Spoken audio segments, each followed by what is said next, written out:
नमस्कार। कैसे हैं आप लोग? उम्मीद है अच्छे होंगे।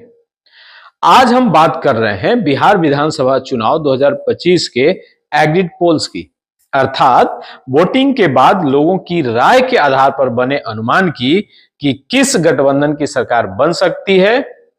सवाल यह है, क्या सच में जो दिख रहा है वो होगा? चलिए शुरू करते हैं।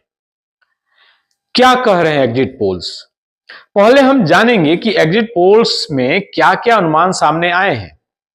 उदाहरण के लिए रिपोर्ट्स में कहा गया है कि एनडीए को 145 से 160 सीटों तक मिलने की संभावना है।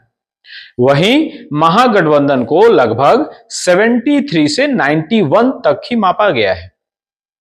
एग्जिट पोल्स का पोल ऑफ पोल्स यानी कई सर्वे जो हुए हैं उनका औसत पोल्स ऑफ पोल्स भी एनडीए की ओर झुकाव दिखा रहा है। इन आंकड़ों का मतलब क्या हो सकता है? सरल भाषा में जाने तो अब तक के अनुमान कह रहे हैं कि एनडीए एक बार फिर सत्ता में लौट सकती है। क्या यह अनुमान विश्वसनीय है? अब आते हैं एक बहुत ही अहम सवाल पर।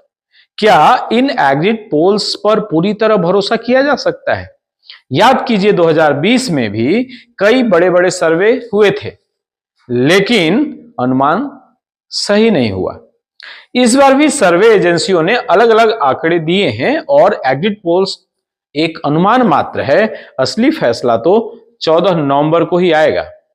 इसके अलावा सर्वे में बहुत सारे रैंडम फैक्टर्स जैसे मतदान का समय, मतदाता सूची की स्थिति, मतदान केंद्र तक पहुंच और माइग्रेशन जैसे मुद्दे काम करते हैं।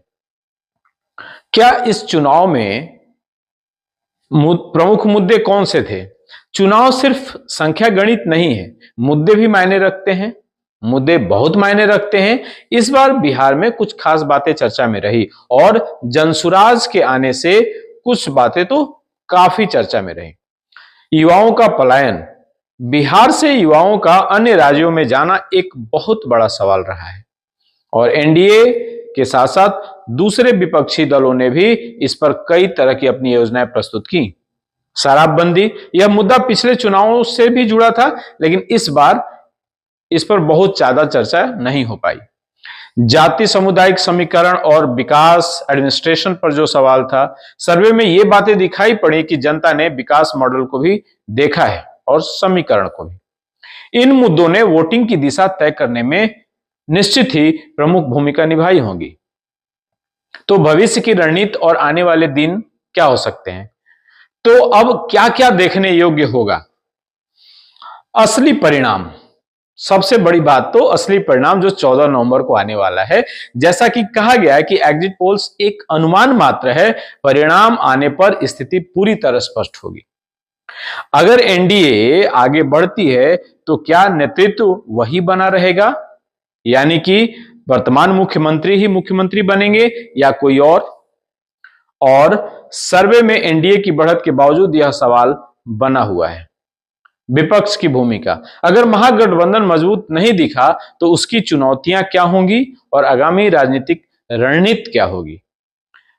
दल, गठबंधन और सीटों की गणना। 243 सीटों की विधानसभा में बहुमत के लिए 122 सीटें जरूरी हैं। तो इन बिंदुओं पर ध्यान देने से यह समझना आसान होगा कि एग्जिट पोल्स के बाद राजनीति में क्या हलचल आने वाली है। तो दोस्तों, आज हमने देखा कि बिहार के इस चुनाव में एग्जिट पोल्स क्या संकेत दे रहे हैं, कितनी भरोसा की जानी चाहिए और क्या क्या मुद्दे सामने आए हैं।